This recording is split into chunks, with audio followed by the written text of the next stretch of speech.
Okay, so project metrics. So when we talk about process metrics, when you measure a process metric, you're like, okay, I'm going to measure the capability of my process in a way which is transcending projects. Now, in project metrics, we're saying, no, I want to see where we are in terms of testing for this project, usually with a goal towards getting done with the project, though it also can mean, lessons learned from this project that I should apply to subsequent projects to do them better. Again, in certain process assessments, critical testing process assessments, we look at how effective these are. And like I said, the question that we ask the stakeholders about, do you understand the test results? Do they help you manage the project to success? Now, project metrics are the ones that are most commonly used from a testing point of view, and unfortunately, they are often overloaded. So I'll give you an example of that. Let's say that we're looking at the percentage of test cases that have been run, and the percentage of test cases that have been passed, and the percentage of test cases that have been failed. People often try to use this as a product quality metric, and here's the problem with that. Certainly, if you've tried to run your tests and 50% of them are blocked, only 50% of them can be run, and of that, you've got 40% failed and 10% pass.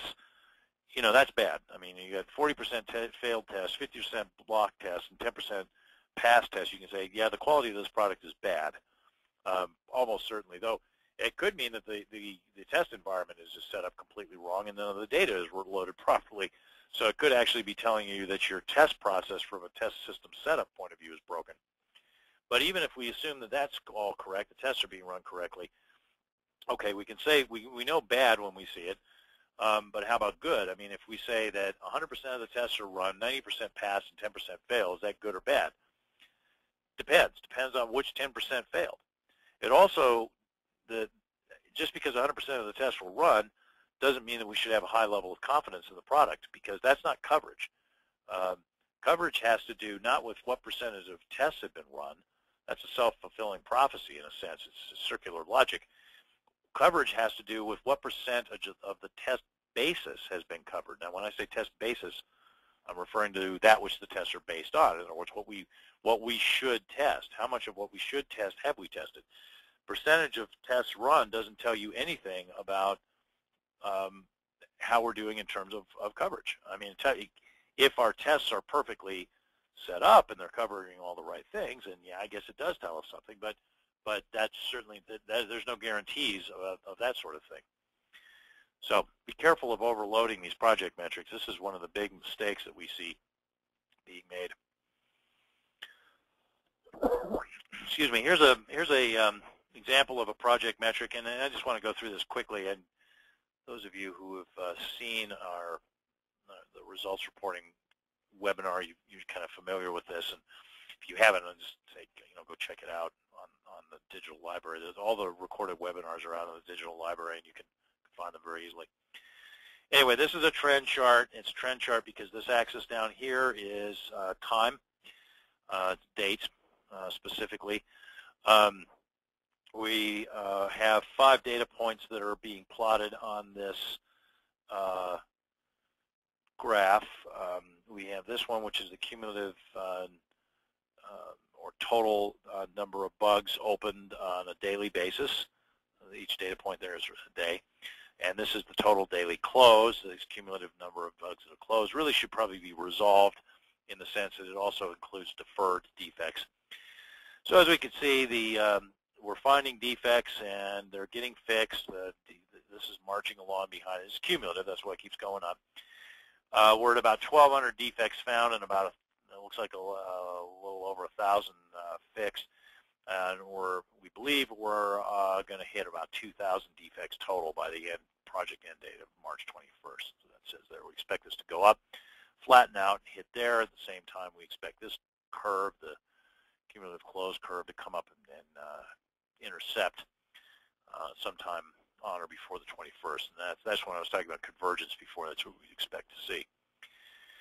Now, those two data sets are graphed against this axis over here. There are 3 other data sets that are graphed against this axis on the left. One of them is the average daily closed. So the average daily closed is you take the number of bugs that were closed on a given day, you add them up over for that week, the 7 days of the week, you divide by 7. That's the average daily close for that week. And then we have the average daily open, which is shown as the minus sign here. So the close is the plus, the minus is the open. And that's the same thing. We just add up the number of bugs opened on each day, the week, divide by 7. That's the average daily open. Now, the average daily backlog, this is the 5th data point. The daily backlog is the cumulative found here, this one, cumulative open or total daily open is the chart label, minus the number resolved or total daily close, the chart label here. So if I take those, I take this minus that, then that gives me the backlog for the day. I can add up the backlog over the course of the week and divide by 7, and that's the average daily backlog. Now, I think that it's interesting to point out here, you know, one of the things you want to do in presenting metrics is draw the audience's attention to what you want them to think about. And you know, if you just look at this total daily open and the total daily close, they don't really seem to be that divergent. It doesn't seem like you've got that big of a backlog. But in actuality, you have an enormous backlog here that loomed up to as high as 225 during one particularly bad week. And so this draws people's attention to the fact that, oh boy, the backlog really got out of control. And the thing, backlog is one of these vampires, like invisible vampires on a project, because you know, when you have a high backlog, you tend to get a lot of defect reports getting kicked back after weeks of being in the backlog with, hey, I can't reproduce this anymore against the latest version. Could you please try this again? That, of course, is inefficient. You also get a high rate of duplication because the testers, while they have a sneaking suspicion that this problem that they're looking at has been reported at least once before, they can't find it because it's lost in the backlog, and so they report another one, and that, of course, gets frustrating for everybody. They're like, hey, you've got 2 of these out there. We've dealt with this one already, and the developers get frustrated, the testers get frustrated. So backlog is bad. So, you know, this is using this project metric to call attention to something that's potentially problematic. You know, one of our objectives from a project point of view is not just to find defects, but also to find them in a way that they get quickly managed. This is overall defect management. Okay, now product metrics. So when we talk about products, we're talking about measuring quality and the residual quality risk in the product, and let us know, you know, like where are we in terms of the product? Is the product ready to go? Is it not ready to go? You know, what should we be worried about? Now, there's again many different examples of these that can and do exist. Now, I want to point something out that's probably starting to dawn on some of you, which is that we can use the same or related metrics as a product metric, a process metric, or a project metric sometimes. And that is certainly true. Just be careful when you do that. If you're going to try to reuse it, make sure that you're not just going, oh, I get a single metric and I can use it for all 3. I mean, it really does. You know, you want to start from the objective, as I said. Go to the question, define the metric, and if you find that that leads you to a metric you're already using or very close to one you're already using, and you can derive that very easily, certainly go ahead and do that. But you know, do be careful, because we do see, as I said before, a lot of overloading of metrics, and people thinking metrics are telling them about product when they're actually only telling them about project, and you know, other variations of that theme. Definitely, we want to have product metrics as part of our test status reports and dashboards and so forth. This is the thing that tends to be missing, and this is one of the reasons why non-testing stakeholders tend to be very dissatisfied with test results reports, is because they often do not feel that they've been given proper insight into the status of the product. they feel like they have a lot of tactical information about the test project that is underway, but then they're like, hey, I don't need to manage that. That's what I've got a test manager for. I need you to help me extract wisdom from this. So let's look at an example here. This chart shows risk, residual level of risk. I could just as easily do this for requirements using that same green, red, black code that I was talking about earlier. So let's think about this in terms of risk. So the green region, those are the risks where the tests are run and pass. All the tests are run and pass. So in other words, we have complete risk mitigation here. There are no known must-fix bugs. Every test that we had planned to run against this risk has been run and it's passed. So the risk is as mitigated as it's going to be. We're going to put it in the green category. And again, we could do this with requirements too. Red means that it's a risk for which we have run some tests and we've got at least one test that fails, or we've got at least one known must-fix bug that was identified by a test that's not a test script or test case-driven test, like an exploratory test or something like that. And then black are the other risks. We haven't found any problems yet because, you know, if we had, the risk would be in the red category, but we also haven't finished testing it, so we're still kind of in the dark about it. And again, this can be done with requirements or anything else that we're trying to cover. Now, in terms of the mechanics of this chart, you need traceability from your tests and their results back to the test basis. In this case, it's the quality risks. And you need traceability from your defect reports back to your test basis. Again, in this case, the quality risks. Some people this afternoon were like, oh, you know, where do we find more details about that? If you are on our mailing list, you got a newsletter yesterday or the day before, depending on where you are in the world. And the featured article had to do with risk-based test results reporting. It was co-written by myself and Nagata Atsushi of Sony, based on his experiences and my experiences working with him and to help him do this, to put risk-based testing in place and put risk-based results reporting in place. And there's some very interesting stuff there. So check out the article, featured article in that newsletter. If you're not on the newsletter subscription, just wait a few days. The newsletter is going to be posted on our newsletter archive on our website, and you can go and find the newsletter and find that article and click through to it.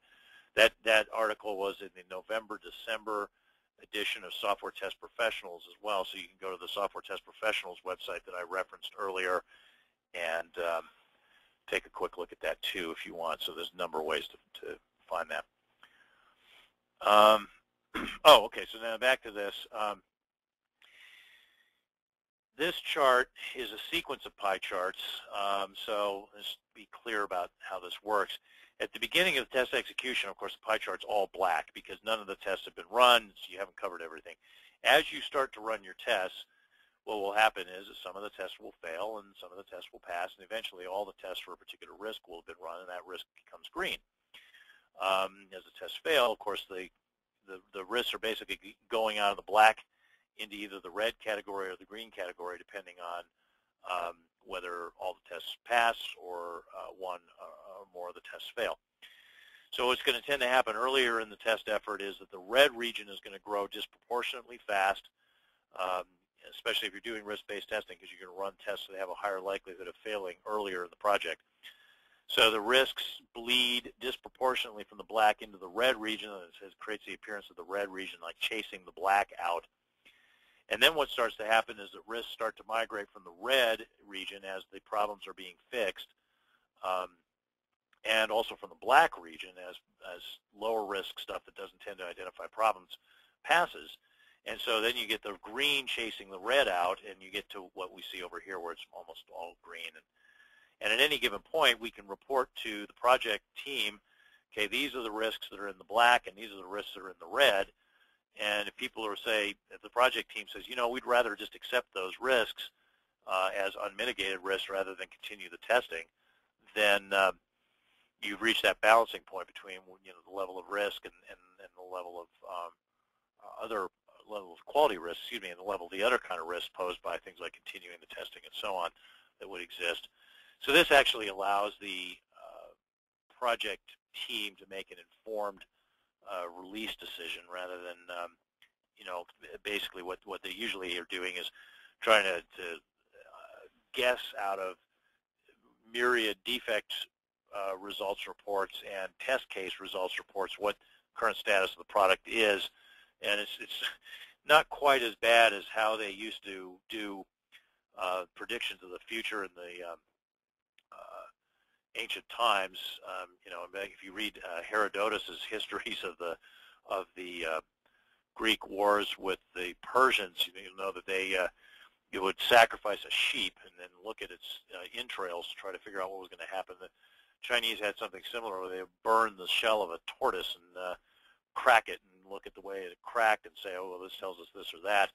So it's not quite sheep entrails or cracked tortoise shells, but from the point of view of being a transparent process of prediction, a lot of project managers, I think, feel kind of the same way about test results reporting as it currently or often happens.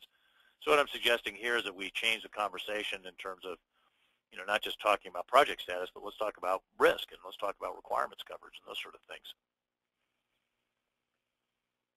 Okay, so to wind down the main presentation, move on into Q&A. Let's just draw some conclusions here. So I hope that you can now see, if you hadn't already seen before, is that metrics are very useful for a point of view of measuring, understanding, and managing the overall process, the test process, software engineering process, or the status of the project, and also our product attributes. And in fact, I would say that test metrics are indeed essential to having a fully enlightened understanding of what's going on. That anything that's not informed by data is maybe a good guess, and certainly the longer people have been around, the more they're able to make good guesses based on subjective information. But why rely on that? Set up a set of metrics, a small set of metrics with a lightweight measurement overhead. If you find that something's too difficult to measure directly, look at ways of having surrogate metrics for it. Educate stakeholders on how the metrics work and what they say, and make sure that the metrics are defined from a top-down perspective, starting with objectives rather than starting with the metric itself. And use the metrics to manage, use the metrics to enlighten, use the metrics to notify.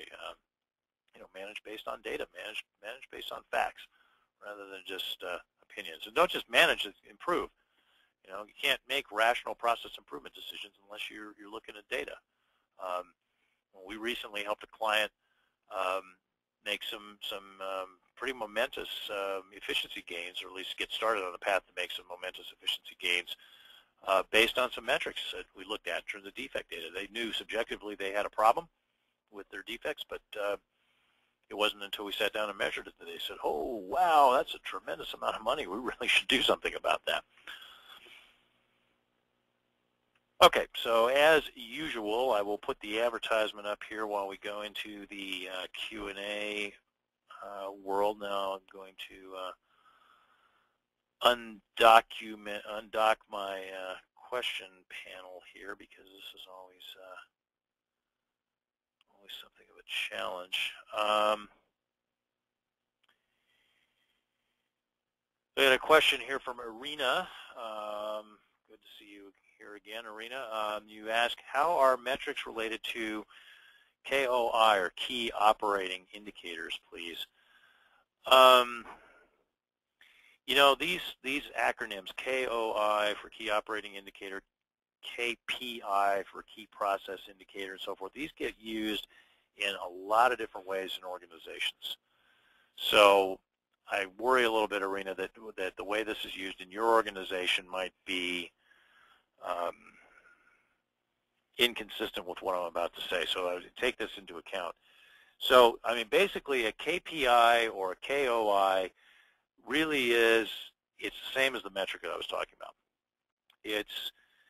What makes it key is the fact that it should be related to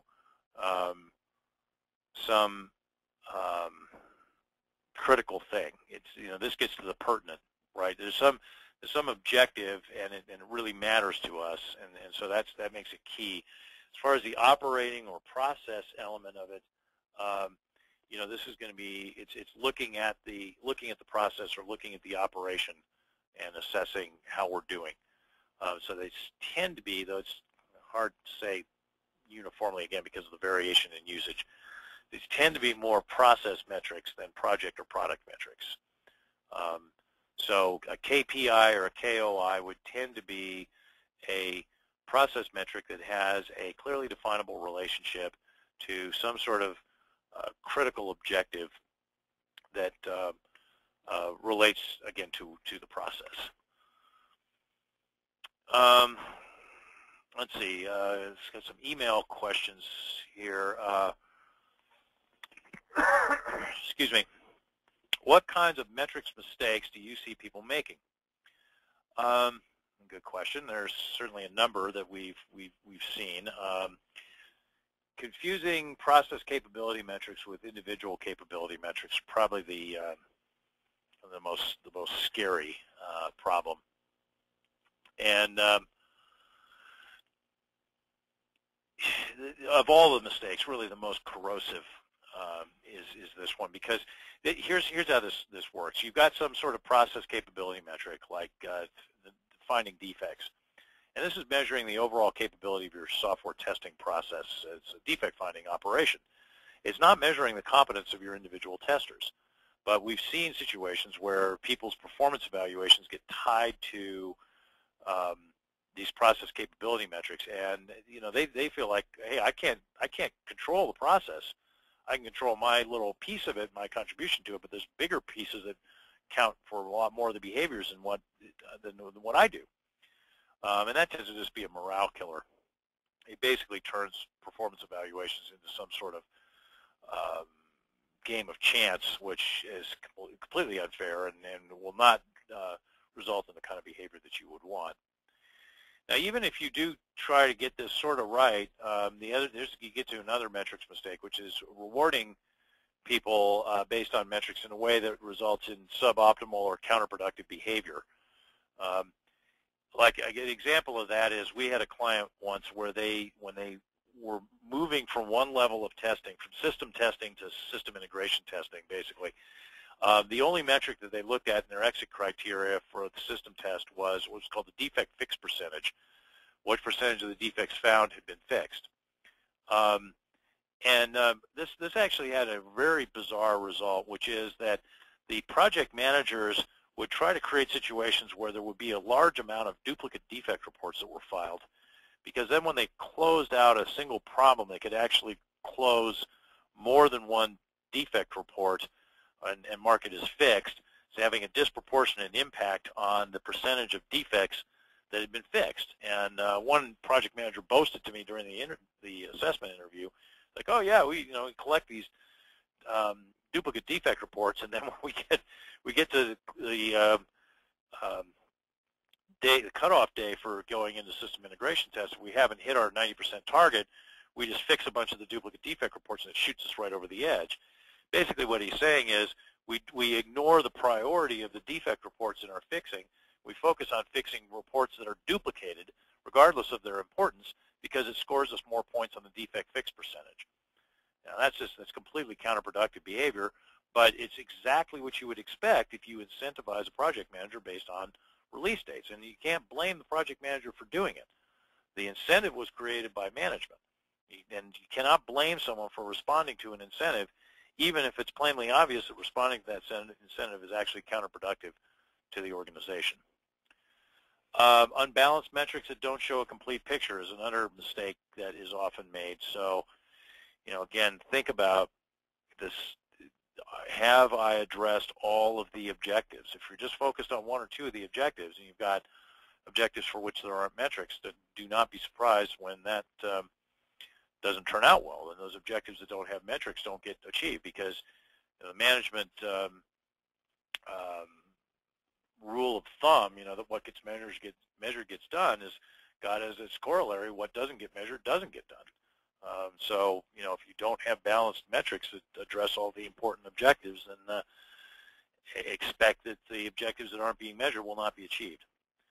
Another common metrics mistake is confusing correlation with causality, or assuming that there's correlation, or assuming causality. This is, anybody who's ever been through a statistics class will have heard of this from the statistics professor, who will have bemoaned this extensively. But basically, just because you see something happen and right around the same time you then see something else happen, it does not mean that the thing you saw happen first caused the thing you saw happen second.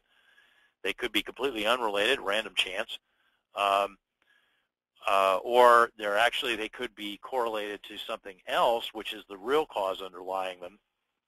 And there are any number of things. I don't want to get into a long discussion of this, but before you make any assumption about A causes B, then there are some statistical tests that you need to be able to do to prove that that's actually right. And then finally, with metrics, we see a mistake of this lack of consistency and constancy over time. These metrics programs get started.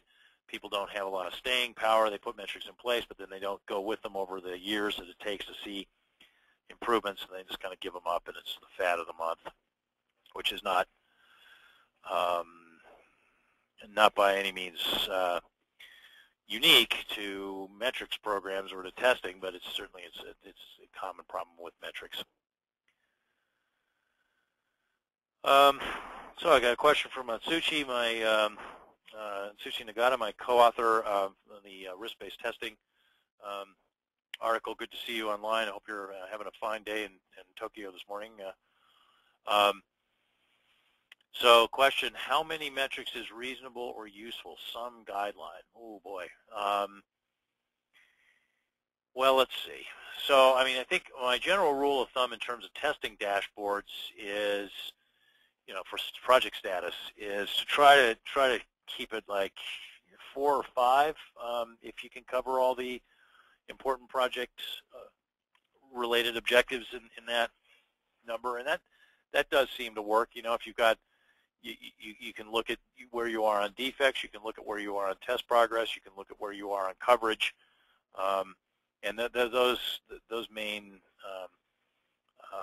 metrics really ought to suffice.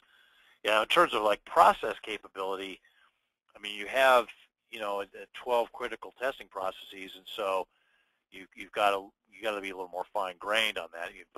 But then there's also the what are you going to report too? I mean, that's another thing to think about is when we do an assessment, we can look at anywhere, I mean 20, 30 metrics across those 12 critical testing processes. But that's not something that we would say you should regularly report. Usually we have sort of a coarse-grained kind of test process effectiveness and efficiency metrics, that 2 or 3 of them that are being reported regularly in terms of things like level of coverage and product quality in the field and the defect detection effectiveness and efficiency. Those things would be sufficient. So yeah, try to keep it small. I mean, I think in terms of stuff that's going to be like part of a dashboard and regularly reported, you're probably shooting for 3 or 4. Well, we did a project for a client fairly recently where we went through and set up a set of metrics, and yeah, I mean, we must have identified a good 40 or 50 metrics, but in terms of the stuff that was going to be regularly reported at a senior level, it was a pretty small number. Let's see. Jason asked, do you have any special points or suggestions for Agile Scrum project testing? Boy, this is a point of contention to some extent for me, Jason, because, well, it's a discussion that I've had with people in Agile before, because there's some of the Agile teams have this rule about don't track defects and don't track test status during sprints. Only track defects that are going to get carried over into the next sprint, or don't track your tests if they've passed or failed until you, unless they're going to fail into the next sprint. A couple points to debate that. One is, even when we've seen teams where they're following this rule, and I'm not talking about dysfunctional Agile teams either. I'm talking about places where I would say that Agile is working very well, and they've got the data to prove it. Those bugs and the tests are actually being measured. What they're being measured in is that individual testers have lists, spreadsheets, and Word documents and those sort of things where they're using to keep track of this. And the thing is that that's not aggregatable and that's not analyzable. You can't get any sort of insights or big picture out of that. And so that brings me to the next point. This is my argument with some of the Agile people is if you want to improve a process, you've got to measure it. You cannot make rational process improvement decisions on unmeasured processes. And it's interesting to me that at the same time that the Agile folks are doing something that I think is very commendable, which is resurrecting unit testing and unit test coverage as a real engineering art form where they're doing it right and they're measuring it and they're setting goals and stuff.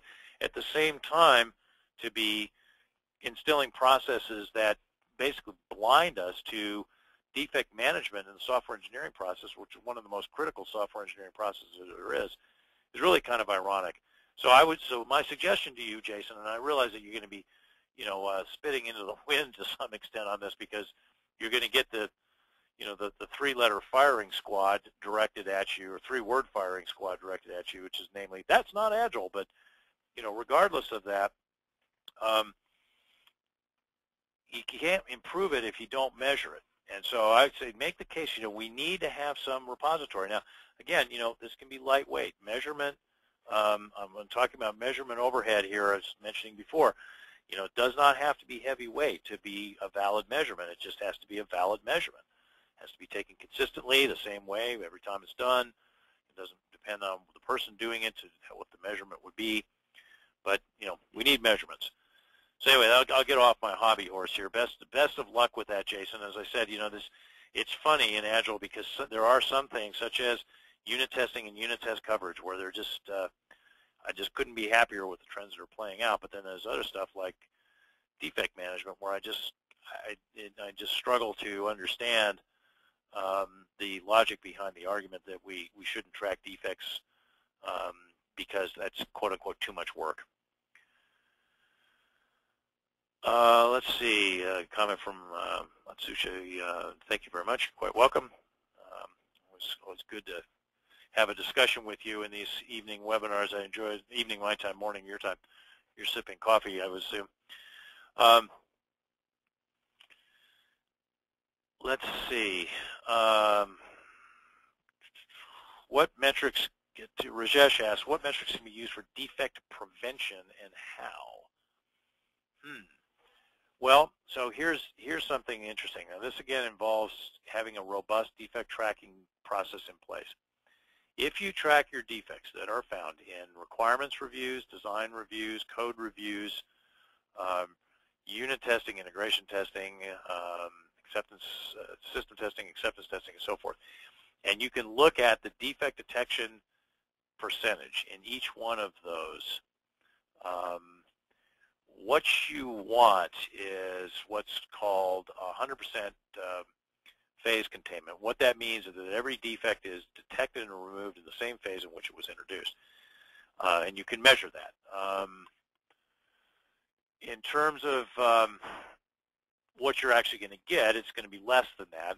No organization gets to 100% phase containment, but that you can strive for that. Now that reduces one kind of defect introduction, which is the sort of knock-on effect. The bad requirement causes multiple bad design decisions, which then cause multiple bad code decisions. Now, in terms of defect prevention in the classic sense of we increased our process capability and we introduced defects, what you can look at here is defect density, and the defect density on a project-by-project basis. If we are getting better at preventing defects, what we can do is we say, you know what, based on function points or the number of developer hours or something like that, we would expect to get X number of defects on this project. We want to reduce the number of defects each project by 10% from what it was in the project before, and gradually reducing our defect introduction rates. And those metrics can be measured over time. It's a long-term process, but it is indeed something that can be measured. And I would point out, this would be something that would be really good in Agile, because one of the things that you're supposed to do in Agile is learn and get better, for one sprint to the next. You do retrospectives, and, hey, we could learn this, we could learn that. If you were to measure the defects that were introduced on a sprint-by-sprint basis, normalize that by effort or user stories or whatever, and then you could actually measure and plot defect density going down, defect introduction rates on a normalized basis going down. But notice that you would have to measure not only user stories, and of course the size of the user stories would matter too. So they use those Fibonacci series that you might measure, you might normalize by that. But you'd also have to measure the defects. And this would be a real good way of saying, hey, are we actually getting better?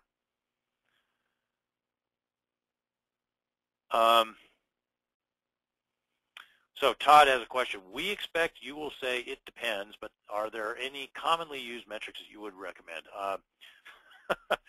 Well, I'm not going to say it depends. Actually, there are a lot of commonly used metrics that I think are quite useful. So for example, I mean, if you have read my books, Managing the Testing Process or Advanced Software Testing Volume 2, which is the one about test management, you'll have seen, or critical testing processes for that matter, you'll have seen some of my kind of favorite metrics. You'll have run into them. Mostly project metrics in the case of managing a testing process, so there's some process metrics in there as well, and product metrics. But anyway, if you refer to those books, you'll see them and described in more detail. And all the spreadsheets that were used to produce the graphs and charts in those books are on the RBCS website, so they're free to download. But for example, defect detection effectiveness, I think, is one of the, or defect detection percentage is another euphemism or a synonym for it, which I used in this presentation. How well our process detects defects. I think this is just a classic metric. Almost every test team has as one of its process objectives finding defects, and this metric is really a great one. That risk coverage or requirements coverage, the pie chart that I showed you earlier, I think that's also a very good one because this gets directly to the question of what level of confidence should we have, what's the residual level of risk, and that's something that definitely should be measured. So I would say there are a number of very common metrics that are out there, and as I said, if you read either of my 3 books that are management focused, that'd be Critical Testing Processes, Managing the Testing Process, or Advanced Test Management, or Advanced Software Testing Volume 2, you'll see a number of examples. Let's see, question from Craig Harris. Once the metrics to be reported, highlighted, et cetera, are decided upon, is it simply a matter of tuning the test tools? Example, Quality Center, ClearQuest automatically churn out the design metrics on demand. Well, I would sure hope so, Craig. Yeah, I mean, once you come up with your quote-unquote dashboard, it's sometimes called, and we've worked with some clients to do this. What you want to do is automate that so that all the data gets fed into the appropriate, the source data gets fed into the appropriate repository or repositories, and then on a periodic basis, that data is pulled out and used to create the dashboard. I mean, either directly in the tool like Quality Center or indirectly, like pulled out of Quality Center, dumped into a spreadsheet, and then updated that way, and the results created. And there's certainly many ways to go about skinning this cat, but you definitely want to do so. You want, as I said in the presentation, you want to reduce measurement overhead, because if this becomes an enormous drain on your time, it's distracting you from other things that you ought to be working on. Now, the more typical way that this becomes management overhead becomes a problem is people are producing reports that are neither useful nor pertinent, and that's this stuff's just getting tossed directly. No one's even bothering to look at it. But even if you do have stuff that's useful and pertinent, if it's a major pain in the neck to produce it and it's got significant overhead costs, then that's a problem right there. Your cost of producing your reports once you get them set up should be pretty limited. Let's see, a question from Nupama. In a few projects, the metrics tend to change for each iteration for a given test in Agile environments. How can we ensure that we are using the right metrics? That's an interesting observation. I've not actually run into that. Maybe I'm misunderstanding the question, but the thing that I've seen with Agile is a tendency to, in my opinion, as I expressed before, under-measure testing from a project, process, and product point of view. I have not seen this dysfunction that you're referring to of every sprint has a new metric. I mean, obviously the test basis varies from one sprint to the next because your test basis, at least for system testing, is going to be the user stories, and that's going to change.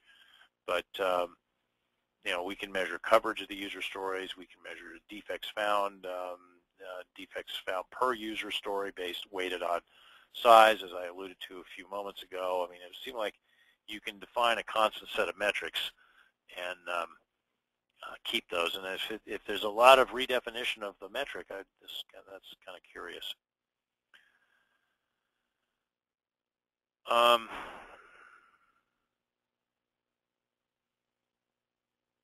Atsushi makes a good point here that I should mention.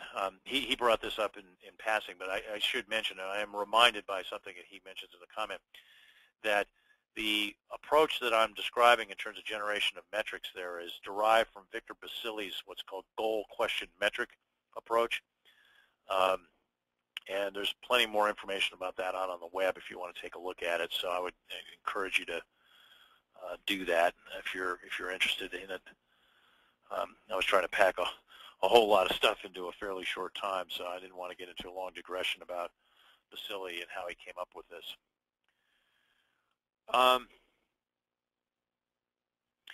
Another email question here. Can organizations use process metrics to measure their efficiency? How much money do you think organizations can save by optimizing efficiency? Answer is absolutely yes. I mean, you know, you have these objectives, you set efficiency metrics for them, and you can then improve that. I mean, to give you an example, I alluded to this in the presentation. We worked with a client recently that were seeing lots of problems with their defect management. And they knew, I mean, it was a source of pain. They didn't know how big of an efficiency problem it was. And we went in and we measured it.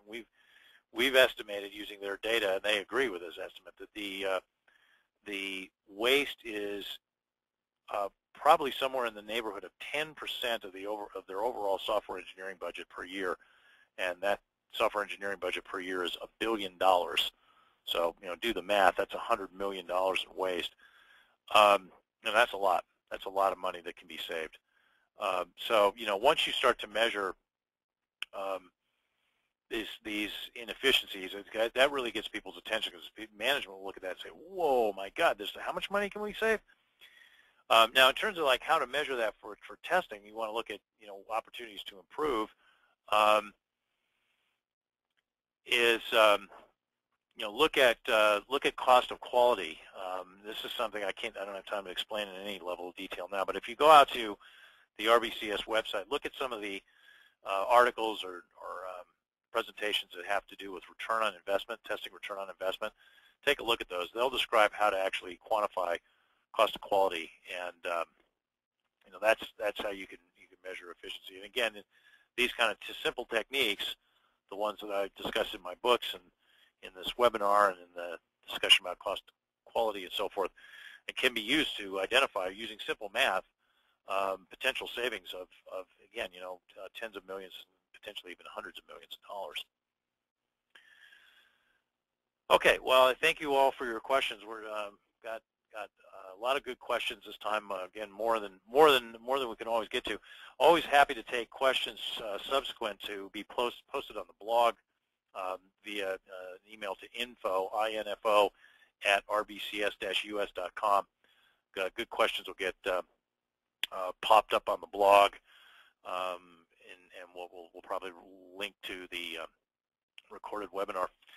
But to close down this session, let me tell you a little bit more about the resources that are available through RBCS. We run these free webinar sessions once a month, so you can sign up on our website, rbcs-us.com. You'll also get an invite now that you've attended one of these webinars, at least unless you were to ask us to stop sending you invites, in which case we will. If you would like a special webinar presentation for your company only of this webinar or any other topic related to testing or quality, contact us via the email I just gave you, info, I-N-F-O, @rbcs-us.com, or via our website. If you don't already receive our regular free newsletter, you can sign up at rbcs-us.com. By signing up, you will get valuable discounts on consulting and training services, along with a regular newsletter that includes a featured article on software testing and quality, such as the article about risk-based test results reporting that Sushi Nagata and I co-wrote. It's in the most recent one. And it also includes news about what RBCS and its partners are doing lately. You can follow us on Twitter at twitter.com/RBCS and on Facebook at facebook.com/pages/RBCS-INC. Remember to check your email over the next couple days. You might be the lucky winner of a free e-learning course from RBCS. Simply by attending this free event, you were registered. The drawing is completely random. Check out my blog, rbcs-us.com/blog. Feel free to post comments on anything that's out there, or email me, info@rbcs-us.com, if there's a topic that you would like to discuss, including any sort of follow-on questions on this webinar. Finally, check out our digital library with recordings of these webinars, podcasts, and videos. You can subscribe to our podcast via iTunes by entering RBCS Podcast into the search string in the iTunes Store. And you can see the videos and recorded webinars by subscribing to the RBCS channel on YouTube.